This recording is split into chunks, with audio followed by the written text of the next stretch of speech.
Bella, selamat pagi anak-anak semua. Untuk memulai pelajaran kita pada pagi hari ini, alangkah baiknya kita berdoa terlebih dahulu. Kepada ketua kelas, silakan memimpin untuk berdoanya. Baik, Bu. Untuk memulai pembelajaran hari ini, berdoa menurut agama dan kepercayaan masing-masing. Berdoa mulai.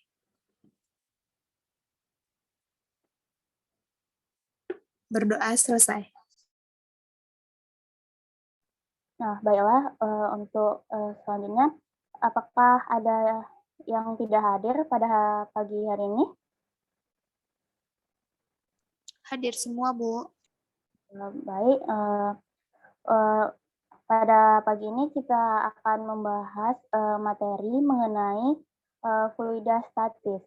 Nah, pada fluida statis ini terbagi menjadi 4 materi. Yang pertemuan 1 yaitu kita akan membahas tentang hukum utama hidrostatik. Nah, kalau yang terlebih dahulunya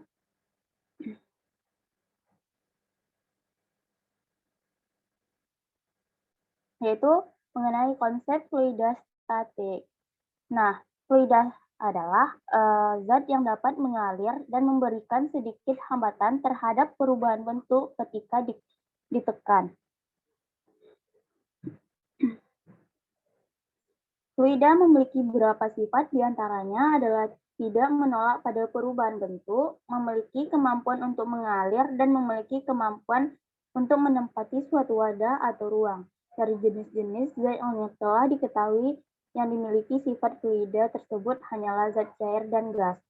Nah, itulah konsep dari fluida statis.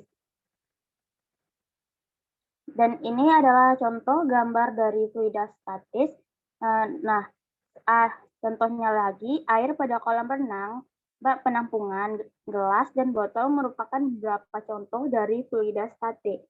Nah, zat cair yang disebutkan pada contoh-contoh di atas cenderung relatif diam sehingga dikategorikan ke dalam fluida statis. Untuk selanjutnya yaitu kita akan membahas tentang hukum utama tekanan hidrostatis. Yang pertama itu adalah tekanan, di mana tekanan adalah gaya normal. Tekanan adalah gaya normal atau tegal lurus yang bekerja di suatu bidang dibagi dengan luas suatu bidang tersebut, atau tekanan adalah gaya persatuan luas.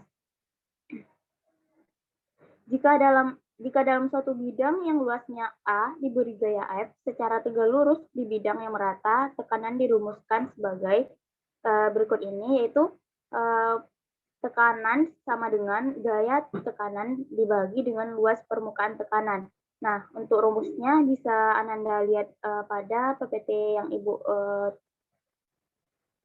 pada PPT Ibu. Nah, untuk selanjutnya yaitu membahas tentang tekanan hidrostatis. Nah, di tekanan hidrostatis ini adalah tekanan yang diberikan oleh air ke semua arah pada titik ukuran manapun akibat adanya gaya gravitasi.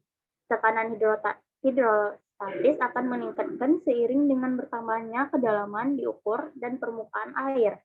Akibat gaya gravitasi, berat partikel air akan menekan partikel di bawahnya. Dan begitu pula partikel-partikel air di bawah akan saling menekan hingga ke dasar air, sehingga tekanan di bawah akan lebih besar dari tekanan di atas. Nah, secara umum, tekanan hidrostatis ini dapat dirumuskan dengan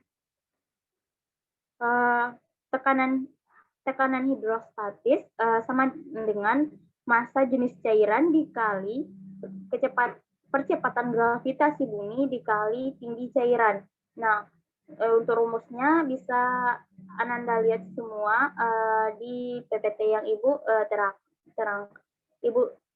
di PPT Ibu.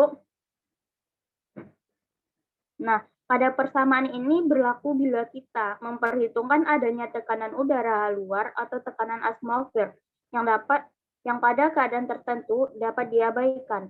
Namun, demikian pada umumnya, tekanan atmosfer juga mempengaruhi tekanan hidrostatik.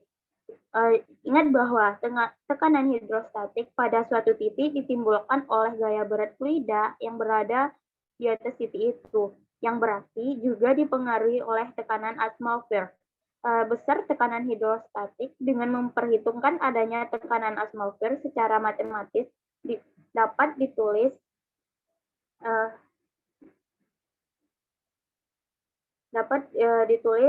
sebagai berikut ini, yaitu P total sama dengan pH ditambah P0, yang mana P total itu yaitu tekanan total, dan untuk pH itu adalah tekanan hidrostatis, dan untuk P0 itu adalah tekanan udara luarnya.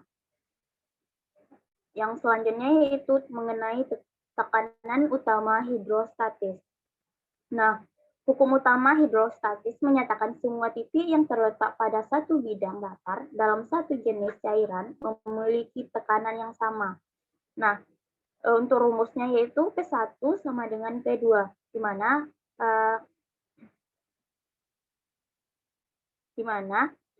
P1 dikali H1 sama dengan P2 dikali H2. Nah, selanjutnya yaitu mengenai tekanan alat ukur manometer terbuka. Nah, untuk alat ukur manometer terbuka ini, kita dapat menggunakan rumus P sama dengan P0 ditambah P dikali G dikali H. Nah, untuk gambar alat ukur manometer ini bisa Ananda lihat di PPT Ibu.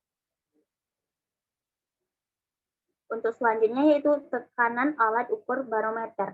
Dalam tekanan alat ukur barometer ini digunakan rumus P sama dengan P dikali G dikali H.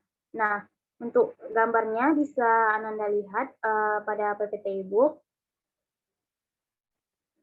Dan selanjutnya yaitu tekanan bejana U berhubungan.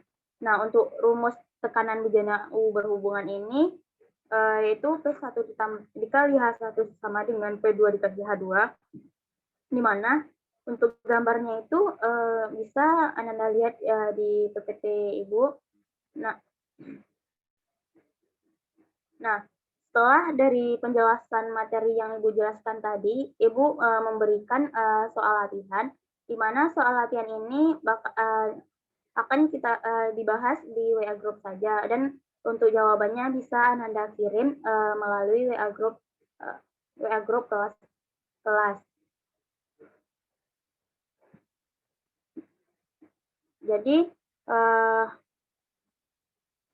Jadi itulah untuk pembelajaran kita pada pagi hari ini.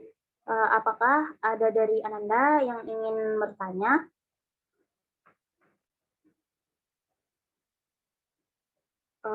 Jika tidak ada, apakah masih ada yang diragukan? Sudah pas, Bu. Nah, baik, kalau begitu,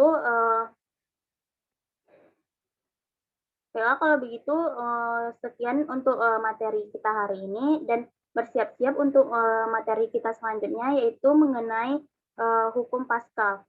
Mungkin hanya sekian pembelajaran pada hari ini. Ibu ucapkan terima kasih. Assalamualaikum warahmatullahi wabarakatuh.